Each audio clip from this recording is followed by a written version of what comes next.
जी दोस्तों नमस्कार, मेरा नाम नवीन पंचाल और स्वागत करता हूं मेरे YouTube चैनल पर। जैसा कि इसके प्रीवियस लेक्चर में हम मेंस्ट्रुअल साइकिल पूरा कंप्लीट कर चुके हैं।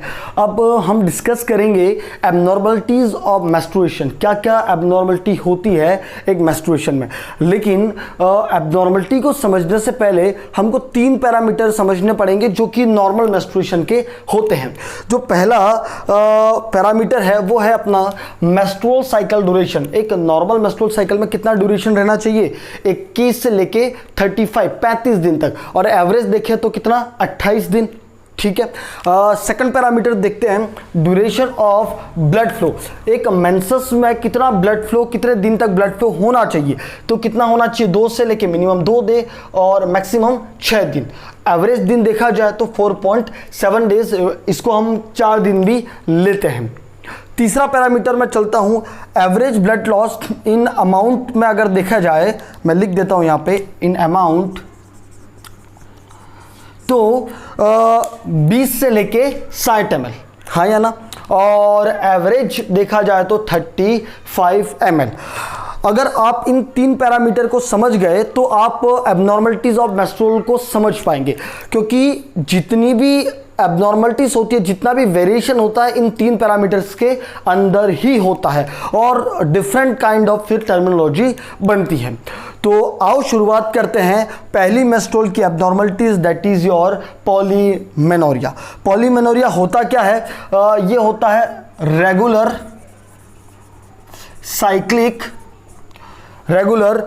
Cyclic menstrual cycle less then 21 days. कितने दिन से कम आ जाए? 21 डेज से। अगर साइकिल कैसी है? रेगुलर है, टाइम टू टाइम आती है, साइक्लिक है, आती रहती है। Menstrual cycle less then, this is the important, less than कितने दिन से? 21 दिन से कम में आने लगे तो उसको हम बोलते हैं पॉलीमेनोरिया। पॉली का मतलब होता है ज़्यादा। मैं आपको उसको इस तरीके समझाता हूँ चूँकि गणित से समझते हैं। अगर नॉर्मली हम देखें तो हमारी साइकिल आ रही है 28 दिन पे, है ना। तो एक साल में 365 दिन होते हैं। अगर डिवाइडेड बाय 28 करो आप, तो अप्रॉक्स ऑन एन एवरेज ये आपकी एक साल में कितनी साइकिल आएगी? 13 साइकिल। ठीक है। लेकिन यहाँ पे क्या हो रहा? लेस देन 21, 21 दिन से कम आ रही है। तो इसीलिए अगर साइकिल 21 दिन से कम में आए, है ना, तो 360 ही मान लो, है ना। 21 से कम मैं 18 मान लेता हूं ताकि काटने में दिक्कत नहीं होगी। कितनी साइकिल आई? 20, जो कि 13 से क्या है? ज्यादा है ना। जहां एक साल में 13 साइकिल आनी थी, वही पॉलीमेनोरिया में कितनी आ रही है? 20 साइकिल पर ईयर, जो कि क्या है? ज्यादा है। इसको हम क्या बोलते हैं? पॉलीमेनोरिया। यहाँ पे बहुत सारे लोग गलती करते हैं, मैंने बहुत सारे लोगों को देखा है जो गलती करते हैं एक और टर्मिनोलॉजी में, लेकिन मैं इसको यहीं क्लियर कर लेता हूँ। ये चीज़ मैंने ली है DC दत्ता से, है ना, कि भाई जब पॉलीमेनोरिया है और जब ये इट अकर विथ, ऐसे समझते हैं पहले, it occur with prolong bleeding. Polymenorrhoea है और वो किसके साथ आ रहा है? प्रोलॉन्ग ब्लीडिंग के साथ। ब्लीडिंग इसके साथ बढ़ रही है तो इसको हम बोलते हैं एपीमेनोरिया। इसको हम क्या बोलते हैं? एपीमेनोरिया। यहाँ पे लोग बहुत ज़्यादा कंफ्यूज होते हैं कि भाई एपीमेनोरिया को हाइपरमेनोरिया ना, पॉलीमेनोरिया में ही क्या आता है आपका? एपीमेनोरिया। ठीक है। ये एग्जाम में बहुत बार क्वेश्चन भी आ चुका है क्या एपीमेनोरिया? जब साइकिल रेगुलर हो, साइक्लिक हो, लेकिन ब्लीडिंग का टाइम क्या है? प्रोलॉन्ग हो रहा है, हाँ या ना। तो उसको हम क्या बोलते हैं? एपीमेनोरिया। ठीक है। तो अब मैं बढ़ता हूं next abnormalities, that is your oligomenorrhoea.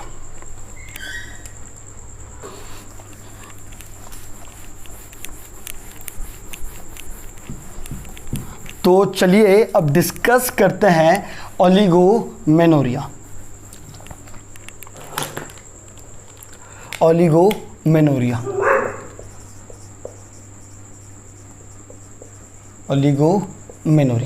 क्या होता है? ओलिगोमेनोरिया डेफिनेशन समझना। Irregular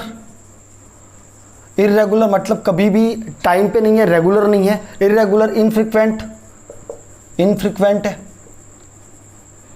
menstrual cycle more than 35 days। समझना, पॉलीमेनोरिया में लेस देन 21 था, यहां पे क्या है मोर देन 35 डेज। ठीक है, कैसे समझते हैं? ओलिगो का मतलब वैसे क्या होता है? कम। ठीक है, तो चूंकि आपके एक साल में अगर 28 दिन का एवरेज है तो कितनी साइकिल आ रही थी? 13। लेकिन अब कितनी है? 35 से ज़्यादा है, तो 360 मैं 35 से ज़्यादा एक ज़्यादा ले रहा हूँ 36, ताकि काटने में सही लगता है। कितनी साइकिल आई? 10, जो कि क्या है ऑन एन एवरेज से आपकी कम हो रही है। इसको हम क्या बोलते हैं? ओलिगोमेनोरिया। ठीक है, क्या definition? Irregular infrequent menstrual cycle more than, that is important, more than 35 days, that call oligomenorrhoea.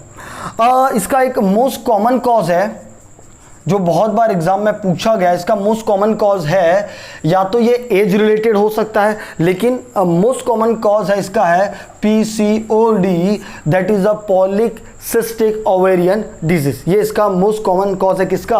Oligomenorrhoea. अगर ये नहीं है तो बहुत टाइम इसका कॉज में आता है, it is age related. Second हमारी ओलिगोमेनोरिया एबनॉर्मलिटी खत्म हुई। अब हम चलते हैं तीसरी एबनॉर्मलिटीज में। तीसरा हमारा है वो है आपका हाइपरमेनोरेजिया। हाइपरमेनोरिया, इसी को बोलते हैं मेनोरेजिया। इसी का दूसरा नाम क्या है? मेनोरेजिया। ठीक है, हाइपरमेनोरेजिया, मेनो का मतलब होता है मंथ, मेनो का मतलब क्या होता है? मंथ, और रेजिया का मतलब होता है एक्सेसिव फ्लो। एक्सेसिव फ्लो, तो इसकी डेफिनेशन देखो तो क्या हो जाएगी कि भाई excessive menstrual bleeding, excessive menstrual bleeding किससे ज्यादा? More than 80 ml in amount, and more than 7 days in duration। इसको हम क्या बोलते हैं? हाइपरमेनोरेजिया या मेनोरेजिया। ठीक है, इसको ऐसे समझिए, एक्सेसिव मेंस्ट्रुअल ब्लीडिंग हो रही है, किससे ज़्यादा? 80 ml से ज़्यादा, और कितने दिन से ज़्यादा? 7 दिन से ज़्यादा, तो उसको हाइपरमेनोरिया या मेनोरेजिया कहते हैं। अगर इसका मोस्ट कॉमन कॉज देखो, इसका मोस्ट कॉमन कॉज देखो तो वो होता है DUB, that is your dysfunctional uterine bleeding. इसको हम एक एक को डिस्कस करेंगे, PCOD को भी हम पढ़ेंगे, DUB को भी हम डिस्कस करेंगे, लेकिन यहाँ पे क्वेश्चन जो आता है हम वो भी डिस्कस कर रहे हैं कि इसका मोस्ट कॉमन कॉज क्या है? DUB। अगर ये आपको ऑप्शन में नहीं मिलेगा तो आपको ऑप्शन में क्या मिलेगा? Fibroid uterus. ये दोनों इसके मेन कॉज है हाइपरमेनोरिया के। हाँ या ना? क्वेश्चन इसका दूसरा नाम क्या है? मेनोरेजिया। ठीक है, कंफ्यूज नहीं होना। बहुत सारे लोग इसी को एपिमेनोरिया कहते हैं ना, इसको एपिमेनोरिया नहीं कहते। एपिमेनोरिया हम पॉलीमेनोरिया में पढ़ते हैं, जबकि हाइपरमेनोरिया का दूसरा नाम क्या है? मेनोरेजिया। देखो मैं आपको यहाँ पे एक चीज़ डिस्कस कर लेता हूँ। मैंने ये जितनी भी चीज़ें आज की बनाई है तकरीबन 4 बुकों के कंसल्ट के बाद ये चीज़ें डिस्कस कर रहा हूँ, क्योंकि बहुत ज़्यादा कन्फ्यूजन था। मेरे पास मैसेज आए, फ़ोन आए, इसके बाद मैं ये वीडियो बना रहा हूँ। और 4 बुक्स, DC दत्ता, साक्षी अरोरा, हैमिल्टन और 1-2 बुक और, उनके बाद से मैंने ये फाइनली इन चीज़ों पे मैं पहुंच पाया हूं। ठीक है, बढ़ता हूं मैं नेक्स्ट में।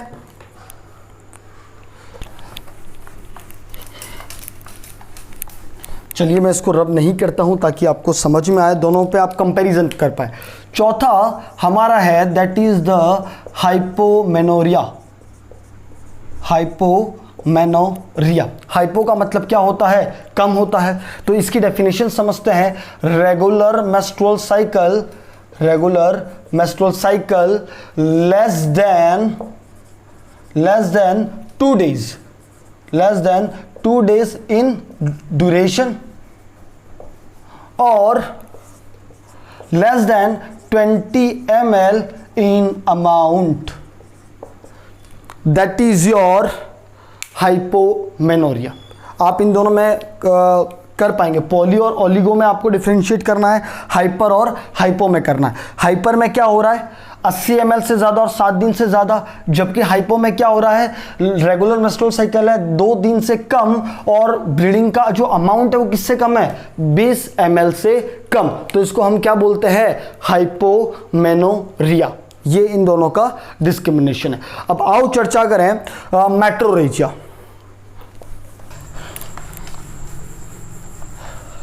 तो आओ चर्चा करते हैं मेट्रोरेजिया। 5वीं आई थिंक सो, मेट्रोरेजिया।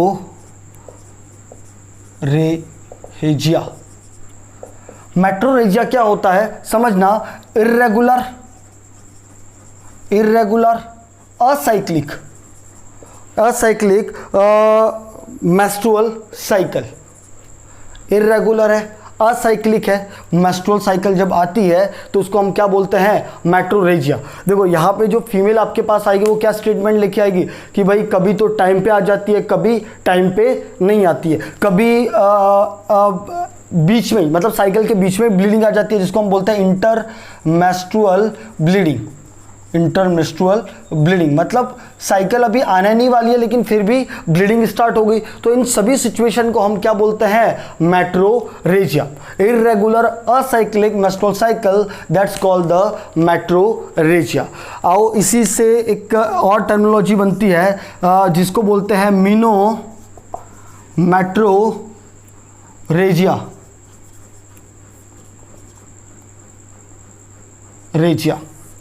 मेनोमेट्रोरेजिया में क्या है भाई, देखो मेट्रोरेजिया तो उसमें कॉमन है, तो इसका क्या हो जाएगा, irregular acyclic menstrual bleeding. But समझना आगे क्या जुड़ा है, मेनो, और मेनो का मतलब मंथ, और यहां पे जो साइकिल रहेगी, जो ब्लीडिंग रहेगा more than 80 ml of amount. आप सिंपल सी चीज समझिए, इसकी डेफिनेशन क्या बनती है, इर्रेगुलर असाइकिल मेंस्ट्रुअल ब्लीडिंग, और अमाउंट किससे ज्यादा होगा, 80 ml से ज्यादा, तो इसको हम क्या बोलते हैं, मेनोमेट्रोरेजिया। ठीक है, तो बढ़ते हैं हम नेक्स्ट में, जिसको है डिसमेनोरिया। डिसमेनोरिया के लिए मुझे पूरा बोर्ड चाहिए, रब करता हूं मैं। तो चलिए अब डिस्कस करते हैं डिसमेनोरिया।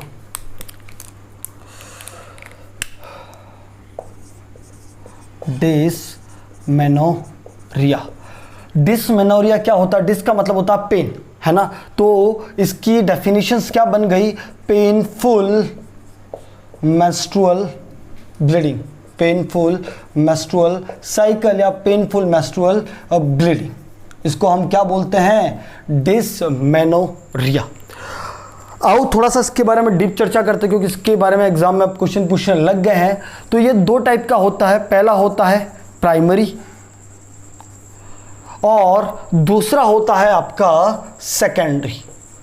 आप चाहे तो आप नोट्स बना सकते हैं इसके, क्योंकि मैंने बहुत अच्छा इसको प्रिपेयर किया है।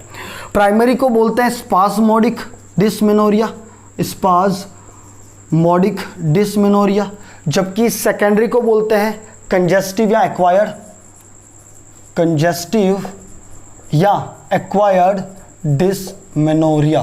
क्यों एक्वायर्ड बोलते हैं, क्यों कंजेस्टिव बोलते हैं हम, क्यों स्पाज्मोडिक बोलते हैं, हम डिस्कस करेंगे।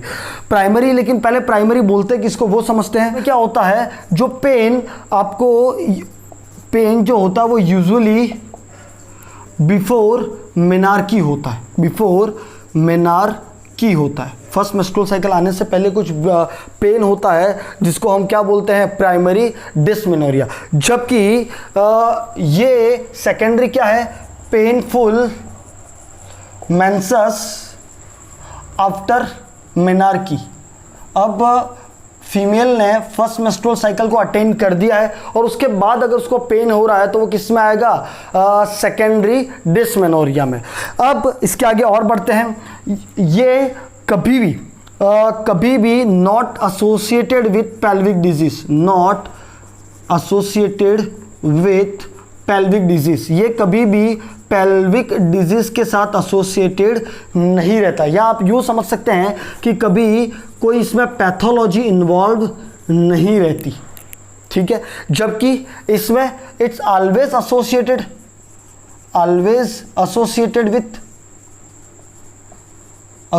With pelvic disease, pelvic pathology. ठीक है, अब ये इसकी कुछ डेफिनेशन होगी, अब आपको दिख पा रहा होगा। मैं नेक्स्ट बढ़ना चाह रहा हूँ कॉज पे, है ना। नेक्स्ट मैं बढ़ना चाह रहा हूँ किस पे, कॉज पे।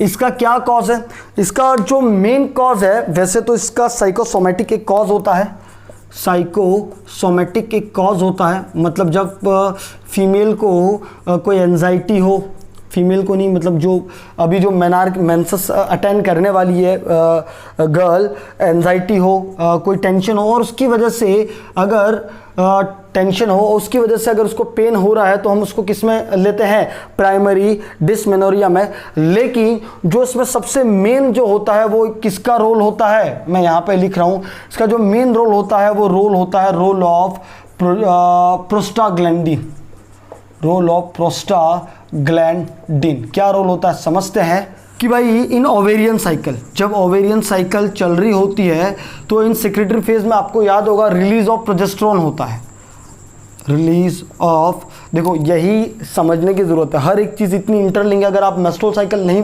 पढ़ेंगे मेरा लेक्चर को, तो शायद आप इसको नहीं समझ पाएंगे। तो अगर इसको समझना है तो मेस्ट्रुअल साइकिल पढ़िए, लेकिन फिर भी मेरी कोशिश है थोड़ा शॉर्ट में समझाऊंगा।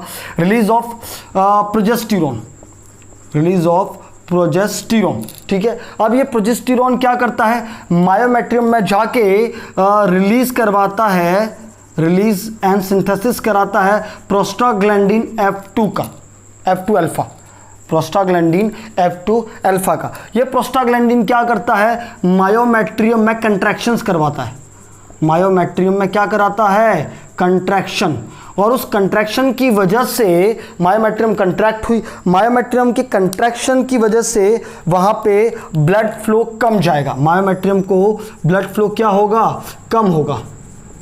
और अगर मायोमेट्रियम को ब्लड फ्लो कम होगा तो जिसको हम क्या बोलते हैं, मायोमेट्रियम एंजाइना, ये आपके लिए टर्म नहीं हो सकती है, मायोमेट्रियल एंजाइना। अब वहाँ पे ब्लड सप्लाई कम हो रहा, ऑक्सीजन कम हो रही है, और उसकी वजह से फीमेल को क्या होता है, पेन, और उस पेन को हम क्या बोलते हैं, प्राइमरी डिस्मेनोरिया। बस फिर से मैं डिस्कस कर रहा हूँ, रोल ऑफ प्रोस्टाग्लैंडिन की बात कर रहे हैं, ओवेरियन साइकिल चल रही है, वहाँ पे रिलीज ऑफ प्रोजेस्टेरोन होता है, प्रोजेस्टेरोन क्या रिलीज कराता है यूट्रस में, प्रोस्टाग्लैंडिन F2 अल्फा को, F2 अल्फा मायोमेट्रियम पे कंट्रैक्शन करता है, मायोमेट्रियम में जैसे कंट्रैक्शन हो रहे हैं उसकी वजह से जो ब्लड सप्लाई वो क्या है, कम होगी, ब्लड सप्लाई कम होने की वजह से मायोमेट्रियम में जो सिचुएशन राइज होगी उसको हम क्या बोलते हैं, मायोमेट्रियल एंजाइन, और उस एंजाइना की वजह से क्या होता है, पेन, है ना। यहाँ पे अगर आप समझना चाहो तो इसका जो ट्रीटमेंट होगा वो क्या होगा, आप प्रोस्टाग्लैंडिन को बंद कर दो, जो मेफेनाविक एसिड देते वो क्या है, प्रोस्टाग्लैंडिन सिंथेसिस इनहिबिटर ही तो है, ठीक है।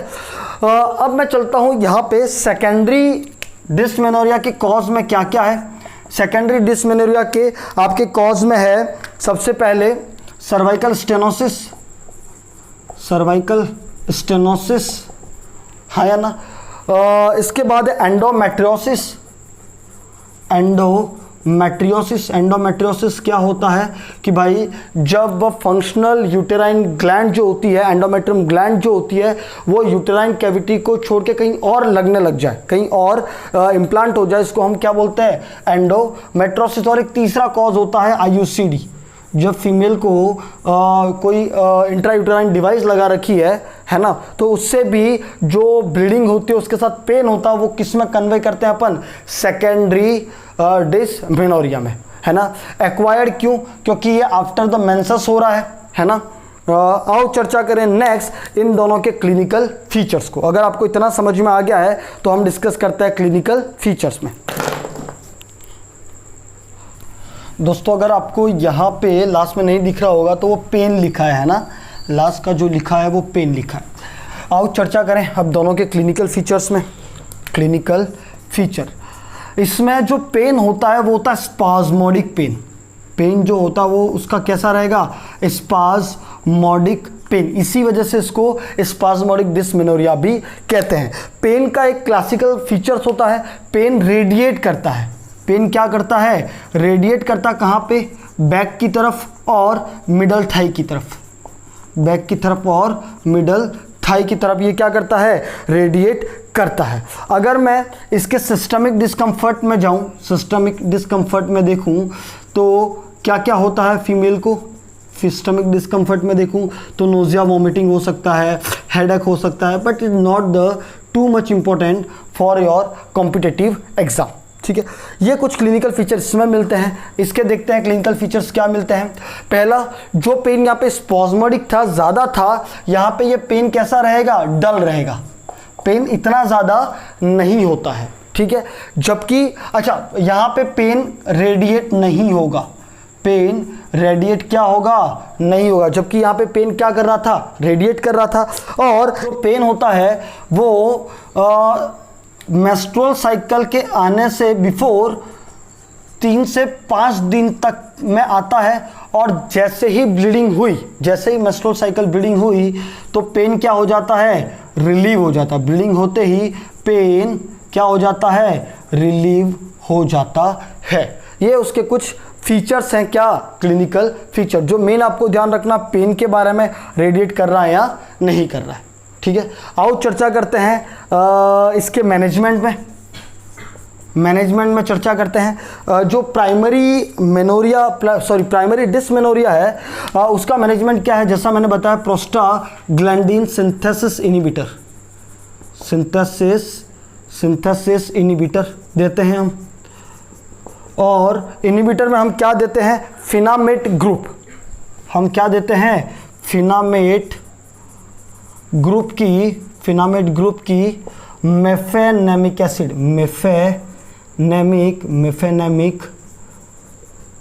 Mefenamic acid. इसका डोज जो रहता है वो रहता है 250 से लेके 500 mg 8 आवरली देते हैं अपन। और ये प्रोस्टाग्लैंडिन इनहिबिटर है। ठीक है, क्योंकि मेन प्राइमरी अमनोरिया के सिम्टम्स क्यों आ रहे थे आपको, प्रोस्टाग्लैंडिन की वजह से। अगर मैं इसका मैनेजमेंट देखूं तो जो भी भाई कॉज है, जो भी अंडरलाइन कॉज हैं उसको आपको ट्रीट करना होगा, अंडरलाइन कॉज को आपको क्या करना होगा, ट्रीट करना होगा। तो ये हो गया आपका प्राइमरी और सेकेंडरी डिस्मेनोरिया। ठीक है, प्राइमरी में क्या होता है, सेकेंडरी में क्या होता है। अब की बार एक बार कहीं एग्जाम में पूछा गया था, what is the ovarian dysmenorrhea, एक नई टर्मिनोलॉजी है ओवेरियन डिस्मेनोरिया, आपको समझनी चाहिए। आओ डिस्कस करते हैं क्या होता है ओवेरियन डिस्मेनोरिया। तो आओ डिस्कस करते हैं ओवेरियन डिस्मेनोरिया।